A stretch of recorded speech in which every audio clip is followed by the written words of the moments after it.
Good morning. Oh, excuse me. Here I was. Oh gosh, here I was trying not to cough, cough, cough. Well, that was not a great beginning to the show, but good morning.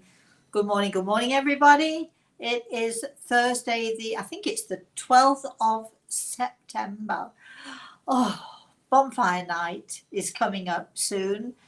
Of course, only the Brits really know about what bonfire night is all about. Guy Fawkes, getting the stuffed shirts on the top of the bonfire, getting ready for fireworks, getting ready to light the bonfire. Wait a minute, we're not quite there yet, but we're coming up to it. But sort of in certainly in England, in that fall time, or as we would call it in the autumn, it's sort of fresh, crisp, a feeling of just the beginning, not the winter time, but the feeling of apples and toffee apples. And I don't know if in America you do apple bobbing, but we certainly would do that in England, apple bobbing at this time of year.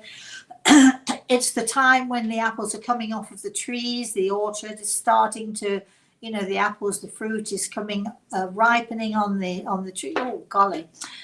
Memories.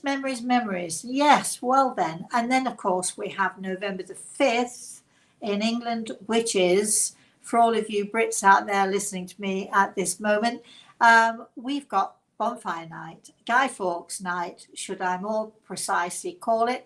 I was thinking of that this morning when I was getting up, and I was thinking, because I'm going, it's getting to be now here in New York, it's getting to be not chilly exactly, but certainly there is an autumn feel, a fall feel to it, should I say, and not quite as warm. I think it's somewhere in the mid 70s, late early 70s. Although this weekend is supposed to be I think we're going to have a blast of warm weather for the weekend, and then we're going to start to go into fall foliage and all of that sort of thing, or if you're British, autumn foliage and all of that sort of thing. And sort of that's when we have the hot toddies. If anybody wants to know how to make an hot toddy, I can give you the recipe. Are you ready for it? Because I'm going to give you the recipe right now. Apparently, no, I'm not, because first of all, I will give you the recipe. So get a pen and a piece of paper ready for my hot toddy recipe. Some of you will want to know what is a hot toddy. Those of you get your pencils or your pens ready and your paper ready, because I'm going to give it to you in a little bit. But before we do that, so first of all, I'd like to say good morning to Grey Eagle, who has just reminded me that I've not said this yet. So good morning to Grey Eagle, and good morning to Chris, and good morning to all of you out there joining our show this morning. Excuse me. I'm not quite sure if we've got a topic. What we do really is we might start with a topic.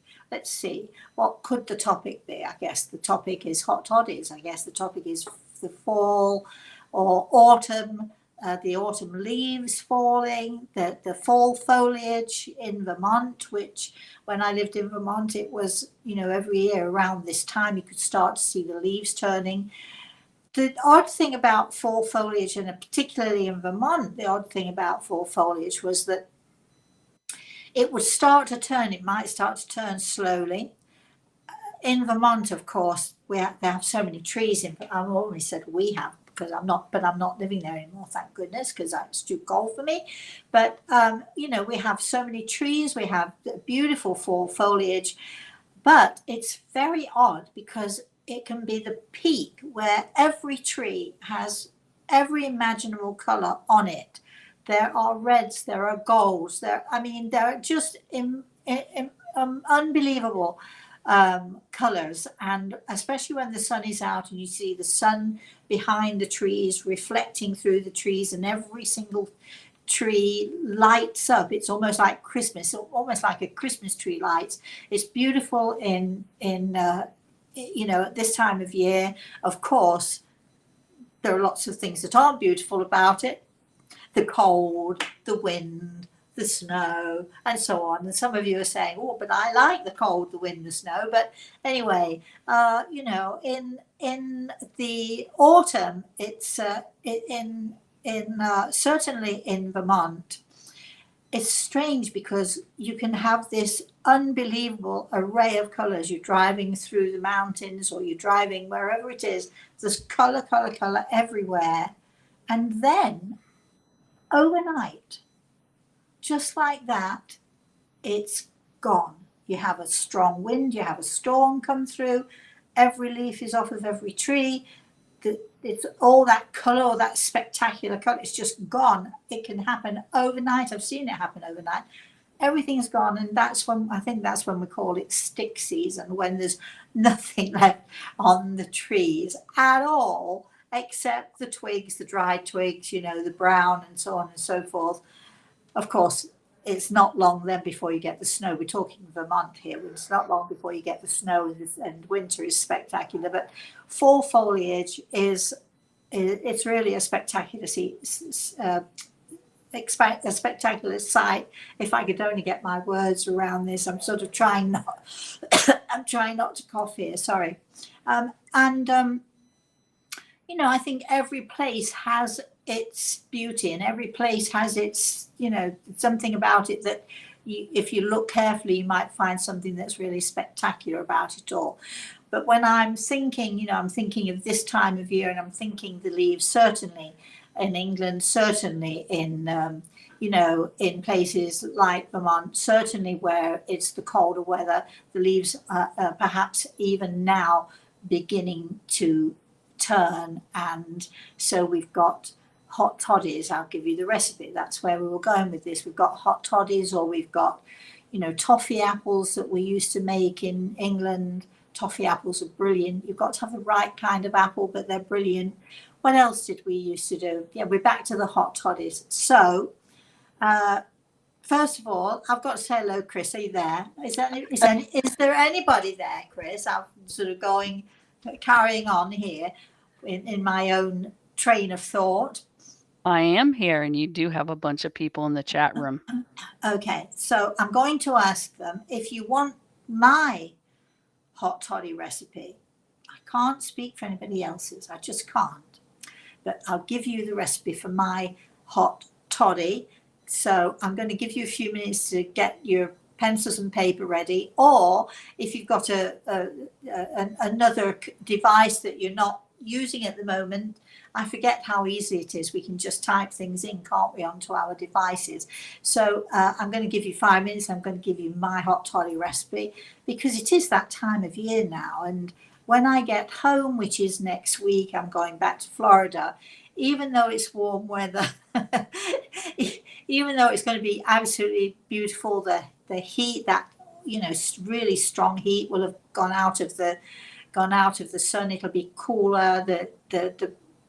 The best time, I think there are two best times in Florida for great weather. One is May, June, and the other one is you know, October, or end of October, November. Perfect weather. You know, when I get home, I'm going to be making hot toddies. I'm also going to be making my Christmas cake when I got home. So I was rooting out the recipe for that to see what it was I needed to get my Christmas cake on the go, because we have to make our Christmas cake at least 6 to 8 weeks before Christmas, if not even the year before. So if you're a person who's planning on making a Christmas cake, you might want to make two, one for now, one for this year, and one for next year, because they keep spectacularly well and they age spectacularly well. Right, Chris, who's there? Is there anybody there? Yes, we hope so. Yes. Judith started us off early this morning saying hello, and it's always great to be here with everyone. Gary is waxing poetically, saying, "Good morning, Rosemary. Had my first fire last night, and the geese are landing on the water, heading south. Leaves are spraying color. Love it." Oh, well, I know Gary loves, and I know where Gary lives. I've actually been to Gary's house only because he invited me. Just letting everybody know. When people say, "Oh, I wish you'd come to my house," or "I wish I could see you," "I wish this and that," well, if you don't invite me, I'm not going to come at all, am I? But anyway, that's beside the point. Uh, so Gary's place is perfect.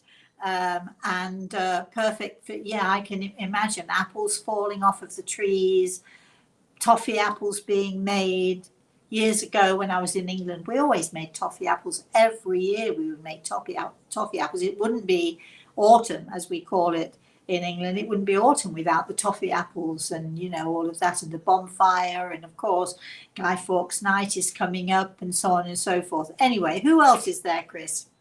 Then we have Dean. Dean is saying, tomorrow marks the 18th anniversary of my consult with you. I'll send an email, but do know that you've changed my life in a whole new direction those long years ago, and I am forever grateful. Well, for those of you who don't know, Dean, when you say, is it 18 years? Have we known each other for 18 years, Dean? Gosh. Well, this was Dean's first consultation, we had to say, because, we've done this a few more times, but Dean's first consultation with me, I think, I do know, Dean, from what you've told me, and also, I remember little bits and pieces from that consultation, because I remember how, let's say, how can I say this without giving too much away, because it is your personal and private business, but I think that it did help you to do a literal 180 in the way you think, the way you feel, and I think that it has made over the years a massive difference. And if you'd like, Dean, because I'm waiting for my letter, I've not got my letter yet. I have a letter from Dean every year reminding me and celebrating that anniversary. If you'd like to put a little bit in there about about maybe, I don't know, I'll leave it to you, maybe change of attitude, or maybe how it helped you to make that 180 and the effects that it had on you. I'd love if you send it to me. I'd love to, if you don't mind sharing it with people, I'd love to read it out, because I think so many people, when they talk about having a consultation with someone like myself, so many people think that it's going to be just something that is, let's say, something and nothing, or I'm going to tell you what it is you want to hear, or or people think maybe it's not real, but I know that when I give consultations, it really does literally change people's lives. It changes the way people think, not just about themselves, but about the people that they are with, and so on. And I think it makes a huge difference. If anybody else who's had a consultation with me would like to share a little tidbit of what I could read out, because I think it would be a wonderful thing to have a readout of little pieces of people's consultations, the parts that maybe affected them the most or made the most difference to them. So if Dean, you can send me something that I could read out from you. I won't, I don't edit these things, from you to maybe to help or to inspire someone who is, who was in a dark place as you were at that first time. So I'd love to do that. If you wouldn't mind doing that, I'd love to do that. All right. So, but having a consultation with somebody like myself, and I mean me really, I don't mean anybody else like me, because weirdly there is nobody else like me. I think I'm a bit of a one-off here, so I can't say for anybody else, but I think having a consultation really can open people's eyes. It can make make the difference between whether you're going to be happy or whether you're going to be miserable the rest of your life. It can make a difference to people's attitudes. It can bring joy. It can bring hope. It can bring, a consultation can bring so many things to a person. It's not just, oh, I've got your dad here and he died of a heart attack. It's not just that. It's so much more in depth. So if anybody who's had a consultation with me would like to share even a little snippet of what they had or what they learned from what we did, or how it improved your life, or even if it didn't improve your life, please feel free to send it in, because I'd love to sort of read some snippets, because I think so many people don't even realize what it is to have a consultation with someone like me. There is nobody like me. I'm a very weird person, I'm a one-off person. So I shouldn't say somebody like me. I should say people don't understand quite what it is to have a consultation with me. And we'd love to hear, from anybody who's done that little snippet here or there, or perhaps something that I could say on your behalf to people who are wondering, should I or shouldn't I, or people who just have the wrong idea of what it is that we do. So, all right, Chris. Well, there are a whole bunch of good mornings. Rhonda's saying good morning. Annika's saying good morning. A bunch of people are telling us what their weather is like where they are. There was somebody down in Perth, which I believe is Australia, saying that they're now going into spring. Oh, nice. Connecticut, it feels like autumn. Hold on 1 second. Perth is beautiful. Perth is beaches and beaches and beaches and surfing and surfing and surfing and fabulous people, wonderful, happy people. I mean, if you had sun all the time and surfing all the time, you'd be happy, wouldn't you, too? So it does make a difference, I think, what the weather is like. But yeah, and so yeah, I remember Perth. I remember having fish and chips. Of all things, and I am British, so we did look for fish and chips. And I remember having fish and chips on the beach, on one of the beaches in Perth, and they were not bad. They weren't British fish and chips, sorry, but they were not bad. Carry on, Chris. Sorry, you were into Connecticut. Well, Patricia was the one from Perth. She says they're having a 28-degree day, and it's just lively. I'm going to I don't assume know that's what. Celsius, right? Yeah, I If don't it's know what 28. 28 is, but you add something. Do you add 50 or 30 or something? Somebody help me out here. I think it might be about 70 degrees. I don't know Fahrenheit. I'm not sure. I've forgotten. I used to have it in my head. The difference is I could work it out instantly, but now I've completely forgotten. Anyway, it's called it's called old timers. I'm getting to that point of old timers now, everybody. I'm actually admitting it on air. Can you believe that? No. Anyway, go on, Chris. Well, there's two people asking about your book and how far you are. And one of them is saying that they would like you to read excerpts from it while you're on air. Okay. Oh, Well, all right. Well, that's not a bad idea. We could do readings like they have in bookstores, couldn't we? But anyway, that has to wait until I get back. I'm leaving for Florida on Wednesday. I'll be in whichever airport it is in New York, LaGuardia, on Wednesday, and taking a flight. I'm hoping to have some great experiences. I often have great experiences on flights. I think that, oh my gosh, it seems so long ago now. I've been here for about 2.5 months, taking care of my grandson, being with my daughter, having a great time. And the flight over here was spectacular. I think I told everybody about the flight over here. I know it sounds weird when I say I saw Jesus on a Delta aeroplane. It's like, what can I tell you? But he does get in everywhere, He is all over the place. And I think I talked about my experiences. So, you never know. It could be a totally uneventful flight back, or you never know. I might see my daddy, or I might see somebody else's somebody. You never know where the spirit world pops up, but they are surprising, and they do surprise us. And, when we have these wonderful, wonderful experiences that we have, and I'm sure everybody who's listening has had at least one fabulous experience in their life. Do not tell me no, because I won't believe you. You might have to search your mind for something, but I think every one of us has had some wonderful experience or another, whether it's with whether it's a spiritual experience, whether it's with a a family member, whether it's with a grandson or whoever it's with.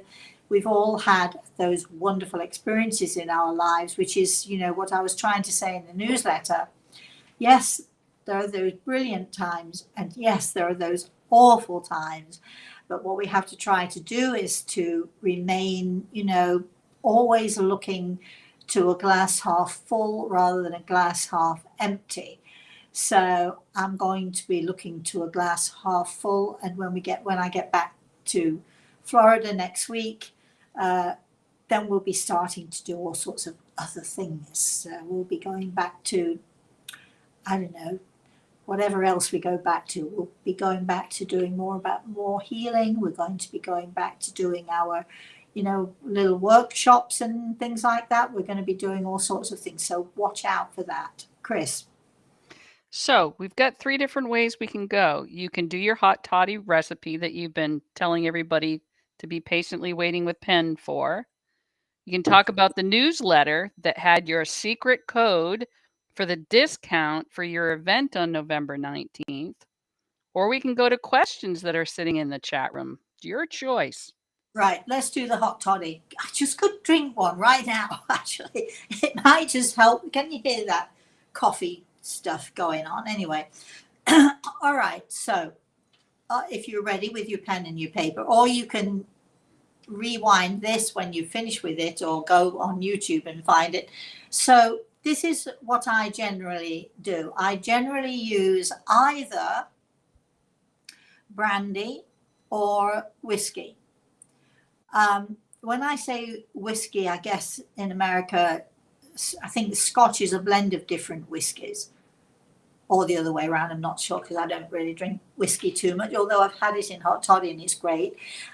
So you can use whiskey, Scotch, or my preference is brandy. It do not have the expensive stuff. You don't need, you know, a Remy Martin, or you don't need any of that expensive stuff. So just a nice regular price bottle of brandy, whiskey, or I don't quite know what Scotch is. I think Scotch is an American thing, right? Different blends of things, right? And you need a nice glass. Now, I like a nice glass because I like to drink out of a nice glass, but you can make it in a mug, you can make it in an earthenware mug, you can, I guess you could drink it out of a tin can. If you're camping, make it in a tin can, whatever. All right, so let's look at the glass. We would definitely pour at least one third of whatever your choice of alcohol is. For me, let's do brandy. So we do 1/3 of brandy. Then to that, we add, gosh, I'm sort of thinking here, this is my recipe. I do it all the time. I'm thinking, do I add anything else into it? So, okay.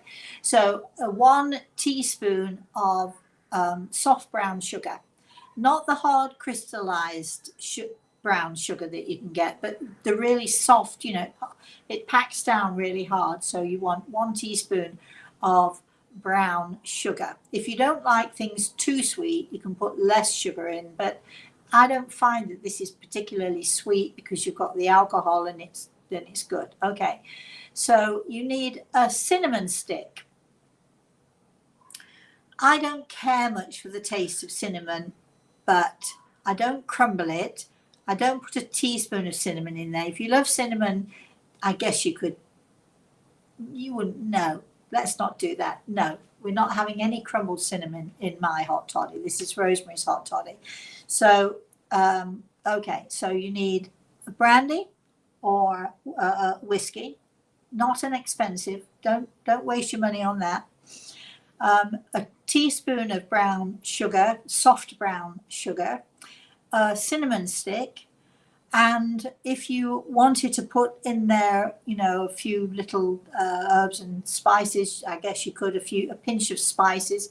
My dad used to put in a good pinch of pickling spices in there as well, and pickling spices are their own thing. but you don't need too many, but it can add just that pop of heat, which is also nice. Okay, so where are we? We've got brandy. You've got your nice glass. I always use a crystal glass. You've got your nice glass. You've got 1/3 glass of a glass of brandy or whiskey. You've got 1 teaspoon of soft dark brown sugar. You've got a cinnamon stick and a small pinch, small pinch of pickling spices. That's your choice. I actually like them. When my father made hot toddies, he'd always put pickling spices in. And we're talking about pickling spices. We're talking about for pickling onions, for pickling, I don't know, whatever you pickle. Anyway, so you could put a nice pinch of pickling spices in there as well. And you top it off with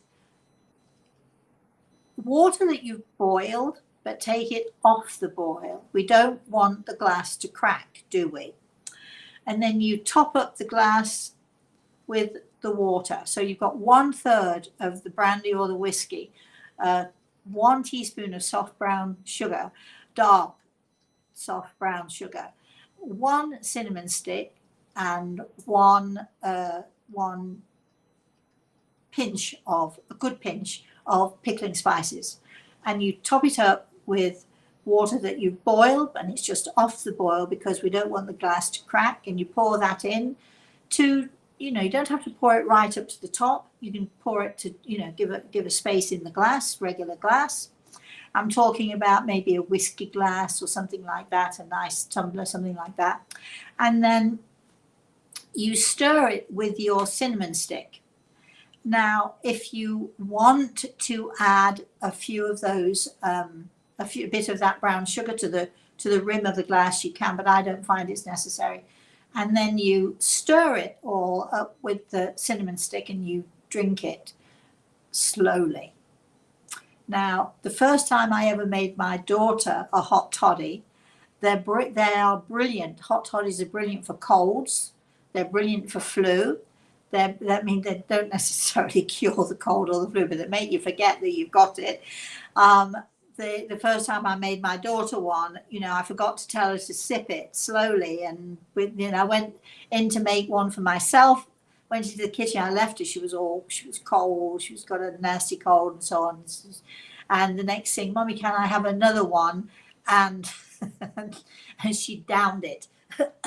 So the second one I made, it was much weaker, far more water than brandy, but it's good with whiskey as well. If you don't have brandy, whiskey's good too. Your preference is whatever it is, and and then you sip it. It's brilliant for a cold night. It's brilliant if you've got a cold. It doesn't cure the cold, but it does help to take the effect of the cold away from you. It certainly clears your sinuses. And don't worry if you don't like cinnamon, because the cinnamon stick, you're only going to use it to stir with, and you get a very mild taste of the cinnamon stick, and that's all you get. But it's a great winter drink. It's a great drink if what we used to do in England, when I lived in England, we take the dogs for a walk. When I say we, friends and I, they'd come over maybe for Sunday lunch or something. We'd take the dogs for a walk. It was usually on a Sunday. We'd take the dogs for a good long walk, and then we'd come back, and then I'd make us all some hot toddies. And then, and it's great for warming yourself up. It's great for the cold. It's great if you have a cold or if you have a flu. It doesn't necessarily cure it, but it certainly takes your mind off it. So hot toddies are, something that we have in England. I rarely hear anybody in America talking about hot toddies, but if you come out from the cold and it's freezing, it's cold, or you come in from a ski trip or whatever, a hot toddy is just that thing to warm you up, to take the edge off the cold and to make you feel great. So that's the recipe. I'll give it to you one more time. 1/3 of a glass of whiskey or brandy. 1 teaspoon of dark, soft brown sugar, 1 cinnamon stick, and hot water just off of the boil. And a pinch of pickling spices. Make sure that you put them in before you add the water, because the water, if you add the just off the boil water, it'll pop the pickling spices and make all the difference. And then you give it a good stir, and then you sip. Do not do what my daughter did, glug it down. You sip it. And it's a delicious, delicious, delicious drink for winter. Right, Chris? Well, the good news is if they decide to buy your cookbook, I believe your recipe is in your cookbook, right? Oh, is it? I don't think know. so. I don't know. Yes, for anybody who hasn't got my cookbook, I mean, come on, people. It actually is a brilliant cookbook, even though I say so myself. Yes, it is a brilliant, brilliant cookbook. And yeah, and of course, my daughter has one, and she'll call me up. Of course, she has the advantage of saying, when you say this in the book, does it mean this or does it mean this? It's really clear. It's a very clear way of cooking. I don't know, Chris, if you got one of my cookbooks. Oh, absolutely. Oh, you do? Do you ever use it, is the point? I've made your beef stew, which I absolutely love. I mean, that meat just melts in your mouth. Yeah. Yeah. Or the fish. I love your fish recipe. I know. And Well, I've got 3 or 4 fish recipes. Yeah. Yeah, I've certainly been experienced in taping some of the times when you've actually done your recipes in your home. Oh, And we right. have those up on YouTube if people want to watch those. Yeah. We had some great times doing that, cooking with Rosemary in the kitchen. We should do more of that, Chris. We should do one of those for Christmas. What do you think? Cooking. Well, we do have a request in the chat room to show us how to do the Christmas cake again. They want to see you do that again, so maybe we can plan on that. Oh, all right then. Christmas. I love Christmas cake. It's my. Well, no. I'm going to do that again. I love my Christmas cake because it is so rich and so moist, and when I get back home, I'm going to be doing exactly that. As soon as I get home to Florida, I'm going to be, because you have to make it at least 6 to 8 weeks before Christmas, in my view. So that'll be, I'll make the cake, and then I shall be every week infusing it with, probably with brandy, because that's my favorite. And oh yeah, gosh, I feel it's been so long since, what I actually made the other day. What did I make the other day for Reese? We actually made marzipan. And we filled and I have a special recipe for marzipan. It's a very old recipe for marzipan, and people don't. If you don't know what marzipan is, what do you call that? Almond paste or something? It's similar to almond paste, but marzipan is thicker, and you can roll it out and make shapes and make shapes of fruit. Well, what I did was Reese and I made marzipan, and then I filled some with cherries. We dipped some in chocolate. We mixed chocolate with some of the marzipan. We put sprinkles on some of the marzipan, and of course people are saying to me, well, no, we don't eat that. Well, let me tell you, within 3 days the marzipan I think there are only 2 left. People are saying, oh, no, and even my daughter Samantha, no, it's too sweet for me, Mum. And all of a sudden I'm looking at her and she's gobbling it up. It might have something to do with the dark chocolate I coated all over the top of it, though, which makes it delicious. If you like almonds, you'll like marzipan. Yeah. Okay. All right. Are we ready to move into questions? Oh, yeah, that. Oh, right. It's your show, Rosemary. You can do whatever you like. You know what, I can do just what I like, but I do like to please people. So go for it, Chris. Question. All right. This is from Christian. Hi, Rosemary. I look to Grey Eagle for advice. I was invited in the audience of a spiritual workshop. I'm attracted by the invitation, but I'm afraid that something unpleasant may happen to me. Ah, and who is this person? Christian. Christian. So Christian, I don't know if you've ever been to these things before. Some of them are brilliant. I can tell you that my own workshops are brilliant, and we are having an evening with Rosemary in Florida on November the whatever it is. What is it? 19th. 19th, on November the 19th. If anybody wants to come and join us, I'm doing my thing, and what I'm doing is inviting all of those people who happen to be on my what is it on my Your newsletter? thank you. God, sorry, I'm having a moment. If you can all hear, I'm sort of trying really really hard not to cough too much as I'm doing this. Sorry, yes. So we're having an event on November the 19th in Venice, Florida. And afterwards, after the event, it's either going to be after the event or the next day, or maybe even both. It depends on the mood I'm in.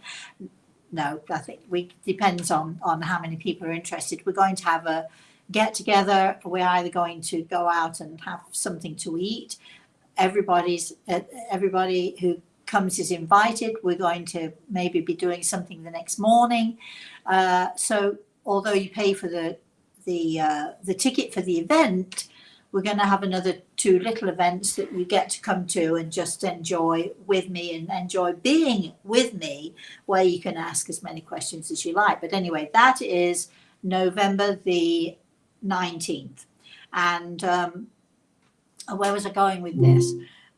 So let's get back to Christian's question. So some people, Christian, I don't know who it is that you're going to see. I don't know where you've been invited to. Some people are really, really great, and the majority of people are not. That's as much as I can tell you. A lot of people who claim to be mediums aren't. A lot of people who claim to have a gift don't.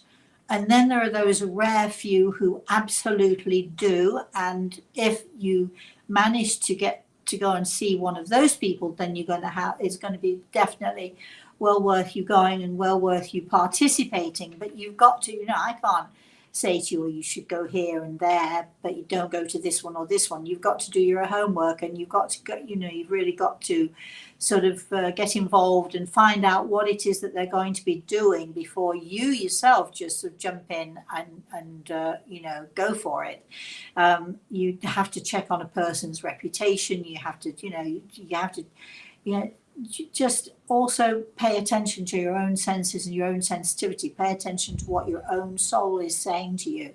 If you feel driven to go, then you should go. If you feel hesitant about it, then pay attention to that hesitance. And also, when you go to see someone like myself, and I'm including me in this as well, when you go to see someone like myself, or people who claim to be like me, because there are a lot of those who claim it but aren't, go with a modicum of skepticism. Make sure that you're skeptical about, what you hear, what you see, and so on. Because if you go to see someone who has not one psychic bone in the body, but they can speak well and they're good orators, or whatever, you might be fooled initially. But then when you start to think about what you've heard, you'll realize it's not real. So you have to check on a person's reputation. You have to check to make sure that something is right. Christian, there are so many people who claim to be able to do this stuff.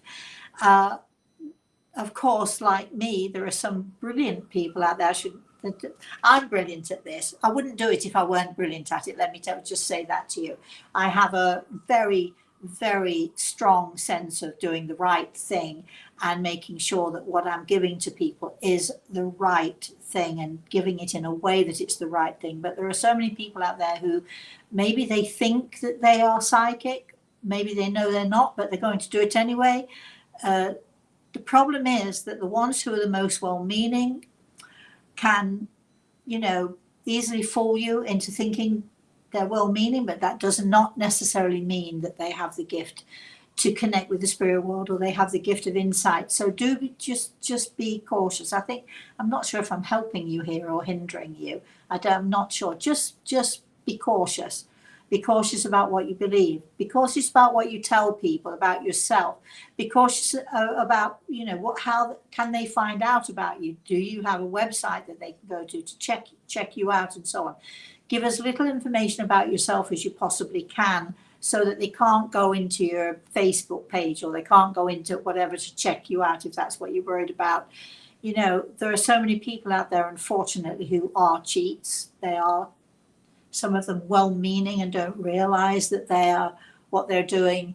And of course, there are those who know exactly what they're doing, and they're trying to just, fool you into believing that they really know what they're doing. I am one of the lucky ones in that I've been doing this work now for at least 300 years.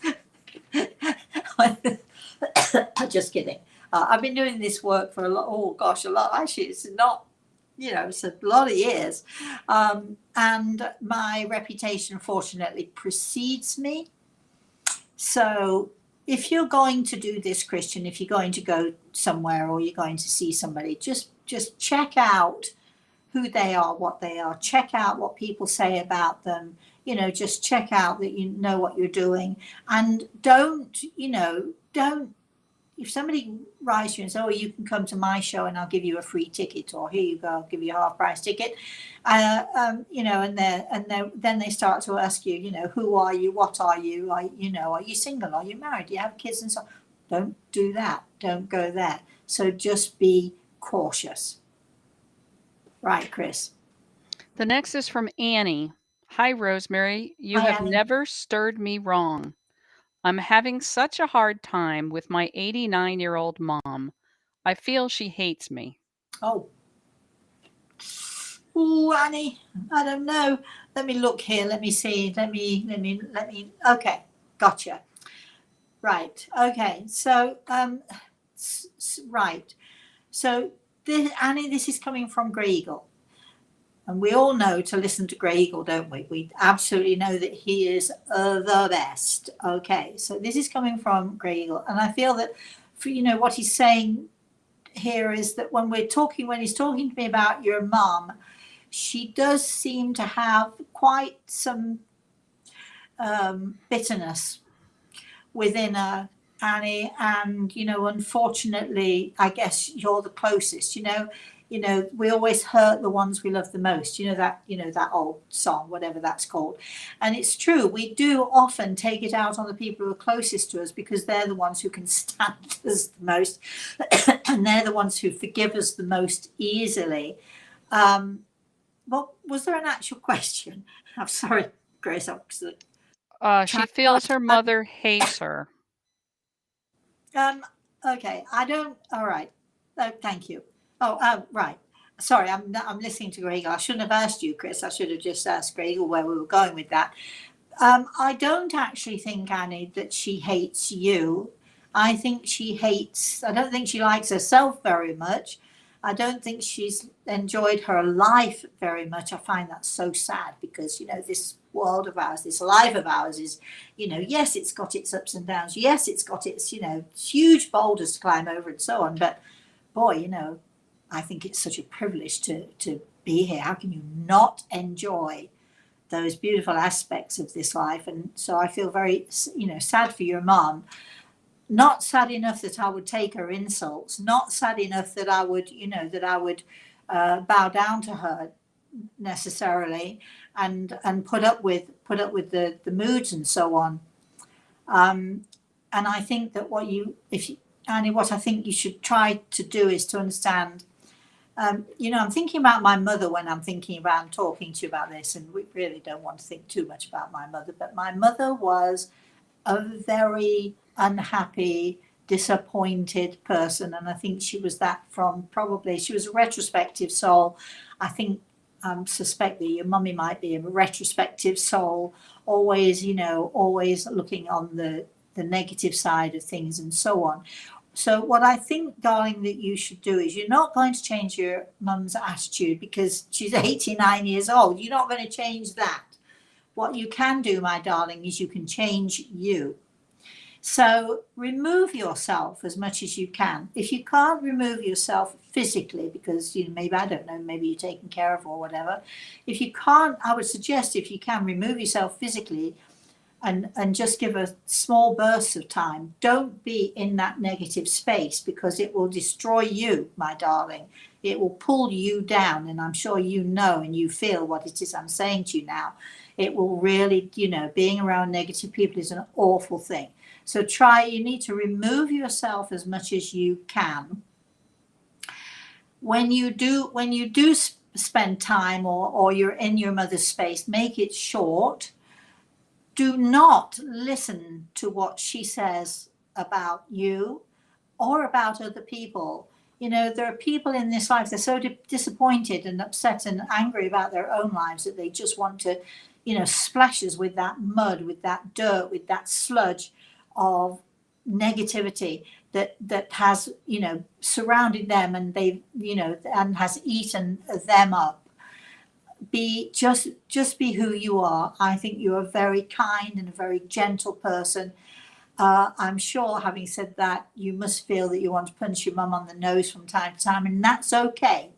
Don't do it. I'm not advocating violence, but I do understand, having a mother like this myself, a retrospective soul, I do understand you sometimes you just want to, but don't do that. Keep out of her space as much as you can. You are a wonderful person, Annie. Do not let anyone tell you otherwise. Nobody. And that means especially your mother, who I don't think she hates you. I think she just hates her life. She hates the sadness of her life. I think she's a retrospective soul, which means that she's always looking on the negative side. Since she was a girl, let's not think she's an old lady in this house. She's been since she was a girl. I think try, my darling, to rise above her criticisms and her attitudes, and stay out of her energy. Stay out of her energy field as much as you can, and don't feel guilty about it. Pay attention, Annie. Don't you dare feel guilty about it. All right, Chris.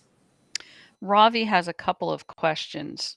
The first is, how long do the departed souls be available to be contacted? And the second is, can you give some information about auto writing? Oh, okay. Yes. Wait a minute. Let me think. Okay. Well, my daddy died in 1976. So long ago. 30, how many? 50 years ago? 60 years ago? Something like that. And he's laughing at me as I'm looking at him. So they don't depart. They might be busy doing their own thing, but every now and again they come visit us. So there is no time limit. Some people in the spirit world, they decide, we've had enough of that lot. And then maybe they go off and they skip off and do their thing. My dad is always there when I need him. So that's 60 years or something. And I'm just trying to think how old Samantha is. So no, it's 50 something years. Anyway, however long it is. And, he comes, he goes. If I need him, he's always there for me.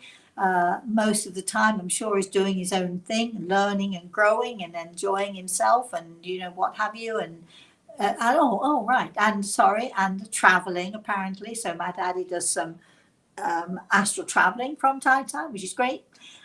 So I don't think there's a time limit. I think it depends on if they have close connections here to this earth, or if the close connections that they had in life are with them now. Maybe there's no reason for lots of people to come back because they don't have anyone to come back to check on. But my dad is still around, so so that's 50 something years. Golly, right, Chris. Oh, sorry. There was a second part to that. Auto writing.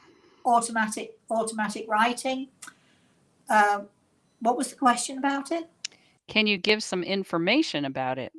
Well, actually, what we can do, and we are going to be doing during our sessions when I get back.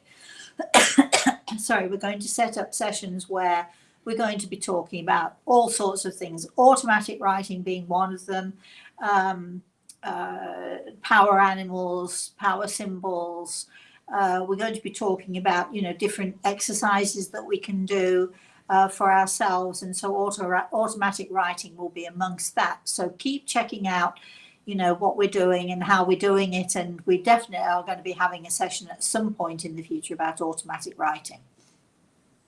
All right, Sandra's asking, is the Christmas cake in the recipe book? And I must say, Dean's doing a fabulous job in the chat room because he's letting everybody know the marzipan recipe, the hot toddy recipe, the Christmas cake recipe, they're all in your cookbook. They are all in my cookbook, and if you need the cookbook, if you wanted a cookbook, how much are they? Unfortunately, they're about $50 or $60 because it's a good book. It's got lots of color pictures. It's got it's I wish I could. I mean, the amount that we charge for the cookbook, I can tell you, I make nothing on. Maybe I make $1 or $2 on it, but we sell it for what it costs us to make it, because there's lots of color plates in there. There's lots of there are lots of pictures of what it is that you're supposed to be making and what it looks like and so on. So we tried to get the price down, but that's as much as we can get it down. But if you would like a cookbook, all you have to do is to write to Rosemary@rosemaryaltea.com. Send me an email. I want the cookbook. What do I have to do to get it? There are some great Christmas recipes in there. There's great my Christmas cake recipe in there, which is I've never had one as good. Of course, I'm biased, aren't I? No, I actually never have had a Christmas cake as good. And but if you want any of that, all you have to do is write to us or email us, Rosemary@rosemaryaltea.com. All right, the next is from, I believe the pronunciation is Ruhi, Ruhi. Hi, Rosemary. Can you help me? I miss my grandparents so much. Oh, well, I'm not quite sure how much I can help you, but I'm pretty certain you obviously had a good relationship with them, my darling, because you miss them. And if you didn't have a good relationship with them, you wouldn't be missing them. And if you had a good relationship with them, that means that they are always close by. Whenever you need them, they are close by you, watching you and watching over you. I can't. Well, so occasionally I give messages on this show, but mostly not, because it would take far too long. But I am absolutely certain that they are watching you and that they are watching over you. A lot of people book consultations with me because they want to connect with somebody in the spirit world that they love and they miss. And a lot of people I know who are listening have had consultations with me before. So maybe in the chat room you might want to, say how well those consults went or didn't go, if they didn't go well. No, we're not going to go there. Most of my consultations go really, really well. And so if you want to make a connection, that's fine. You can email me, Rosemary@rosemaryaltea.com. Chris will see to your requests. Just put in your subject line consultation. She'll tell you all about it and what you need to do. If not, just know, my darling, that they're there, that they're with you, that they're watching over you. And you can always talk to them from time to time. Here's the secret of talking to our loved ones in the spirit world. Would you like to know the secret? The secret is that not only should you talk to them, you really need to pay attention and you need to listen to them also. Listen. So, Chris. All right. Then we have Patricia. Rosemary, how do you know it's a spirit person you are talking to or just a regular person? What? I'm lost. Can you? I don't quite know what that means. What? If you have someone from the spirit world standing before you and you Yeah. have Samantha standing before you, how do you know which one is which? Spirit or alive here on earth? Okay. Well, how am I answering this? Right. If it's someone from the spirit world, no matter how clearly you see them, no matter how closely you see them, no matter in how much detail you see them, there is something about them which will absolutely tell you that they are not of this world. You will know immediately, or pretty much immediately. I mean, there have been times when I've been taken by surprise by someone in the spirit world coming up behind me, and you sort of kind of jump, oh, I didn't see you there, sort of thing. But there is a marked difference between those of us who have a physical presence here and those of us who have a spiritual presence here. And it's different with everyone. I mean, I see people in the spirit world, I see them clearly, I see them in detail. I mean, Craig was laughing at me. I can see warts on noses, that sort of thing. You can see them in the most minute detail, but there is something slightly ethereal that you just have a sense of knowing, of understanding. No matter how clearly you can see them in front of you, you know that they are not of this. I shouldn't say not of this world, should I? Because they are of this world, really, in a way. But they are not physically of this world. They are spiritually of this world, and you will automatically know that. Chris. That makes me think of your story of you walking through that old Victorian town and coming to the bridge where the two people were standing there. Do you remember this story? Very clearly. And they knew you weren't of that world. Well, okay, so I'll briefly tell this story, but you can read this story. I think it's in The Eagle and the Rose. And it was my very first clear and precise astral traveling that I remember in the most minute detail, every detail of it. Now, before that, I'd been astral traveling. Before that, I'd sort of left my body. I'd seen things, experienced things. But this was that first, from beginning to end experience that I remember clearly, living through clearly. And it is, true that I'll briefly tell the story of I was in a Victorian town, walking through the town. The colours were amazing. That was one of the first things that struck me. The colours were amazing. Everything was much clearer, much brighter. It was as if, I'd been wearing cataracts and suddenly they were taken away from me. And when I am in the spirit world, or when I'm talking to people in the spirit world, it's the same thing. If I go traveling through the spirit world, it's the same thing. It's like the cataracts come off and you can see things so much clearer. The colors are brighter, more vibrant, etc.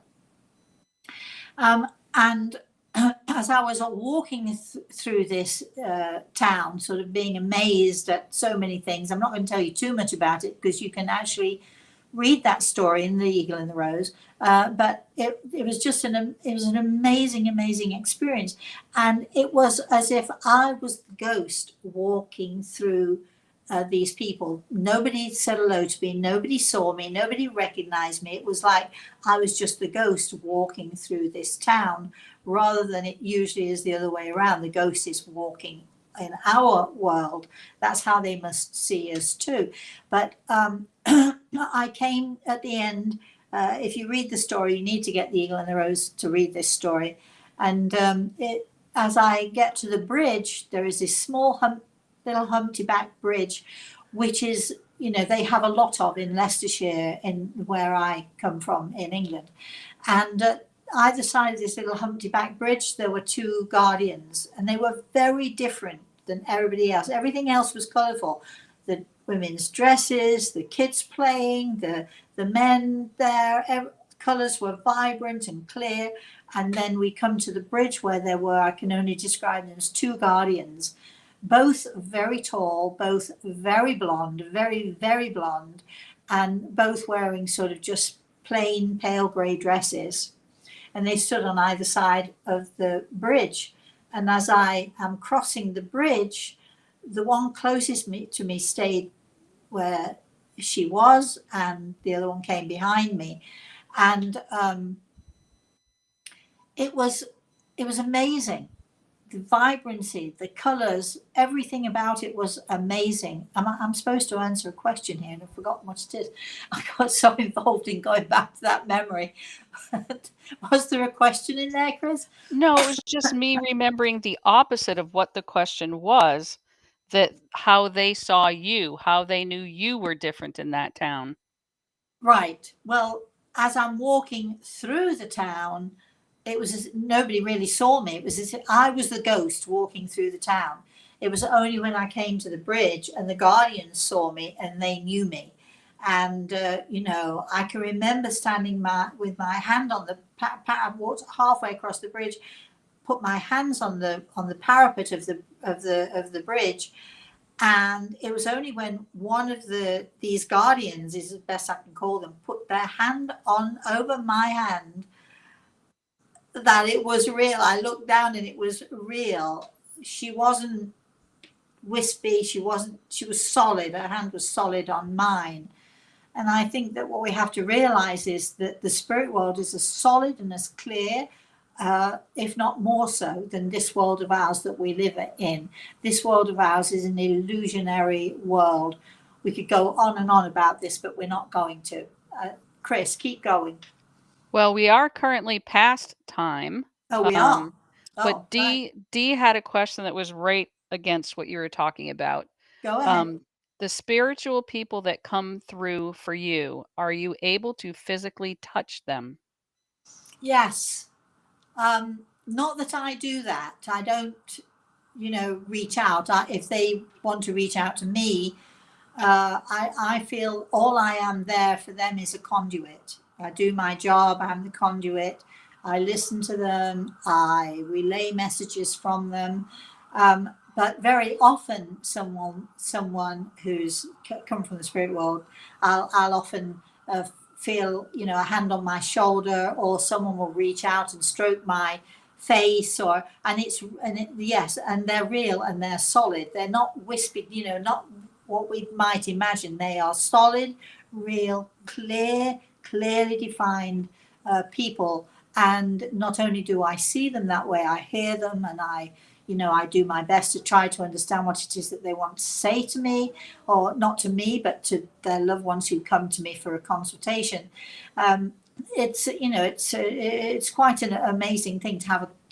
I mean, Chris, I'm just going to refer to you briefly. You have seen me give messages to people in large audiences and in small groups and small gatherings as well. Plus, if I might say, you also have had your own experiences. So, how would you briefly describe what it is that you're seeing or feeling or sensing while I'm doing this? Because obviously, when I'm talking to people in the spirit world, you don't see them. It's me who sees them, and I have to somehow relay who they are, their personality, what they look like, everything about them. I have to somehow relay that to people who come to me for a consultation, because most people can't see what I see. Well, two things. I see the transformation across the face of the person you're giving the message to, where the aha just goes through their eyes and their body relaxes, and they This is a connect with, person who's here on this earth getting a message. yes, yes. Like they are totally transformed, as in How could you have known this information? And you are telling me the exact thing that's true, and I recognize that in you. And then the second thing was, you and I were on a FaceTime call when my husband snuck up behind you and you jumped. I saw you jump on the FaceTime call and said, "Don't do that to me." So I've seen the reaction where you are suddenly surprised by somebody standing there. Yes, well, definitely. Because people can be sneaky. People can be sneaky in our world, and people can be sneaky in the spirit world. They can creep up on us and say boo to us anytime they like. And I think that's what Mike was doing, just having some fun and saying boo, I'm here, letting us know that he was there. Yeah. So all right. So we've time for one brief. Just looking at the time here. One brief last question. All right then. Darinka says, "Hello, I lost my papa on my birthday and I feel a very big sad and I feel that there is some connection. Why I died the same day. Can you help me?" I'm not quite sure what the question is. I don't understand the last part of the question. I don't either. I can tell you, who is this? Darinka? Dorinka? I can tell you, Dorinka, that I'm pretty sure that your family in the spirit world are with you. I'm listening to Greg as I'm talking to him. Pretty sure that I'm not sure if it's your grandpa or your papa, but I'm told that they are all surrounding you. They're there for you, and anytime you need them, all you have to do is reach out for them, and they'll let you know one way or another that they are there and that they are with you. And I think that message is not just for Drink. I think that message is for all of us. So, all right. Next Thursday, when we do our show, I will hopefully be back in Florida. And I don't want to leave my daughter, I don't want to leave my grandson, but at the same time, I do have to get back to work. So my time in New York is coming to a close. This is the weekend coming up is my last weekend here. So I'll be flying out on Wednesday. We will definitely be hopefully doing the show on Thursday morning. So in the meantime, the next time you see me, hopefully I'll be in Florida. And in the meantime, please, everybody, have a very, very blessed rest of the day. Remember that we are having our evening with Rosemary in Venice, Florida on November the 19th. So if you want to know more about it, if you want tickets, please email rosemary@rosemaryaltea.com and Chris will get back to you with the information that you might need. In the meantime, please, everybody, have a very, very blessed rest of the day.